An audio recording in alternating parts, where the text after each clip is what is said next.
కథ. అంతేనేమో అంతేనేమో అంతులేని వేదనేమో ఆడపిల్లను కదా.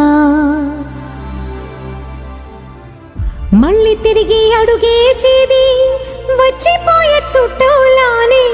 నేను పుట్టి పెరిగిన ఊరికి ఇంకా పైన పొరుగురిదాన్ని. కట్టదాటి గంగ నేడు కంట పొంగెనే. ఎంత ఎంత యాతనో ఎంత గుండె కోతనో ప్రాణమోలే పెంచుకున్న పిచ్చి నాన్నకు. దూలమిరిగి భుజముపై పడిన పిడుగు పాటిది. ఇంతకన్నా నరకమే లేదు జన్మకు.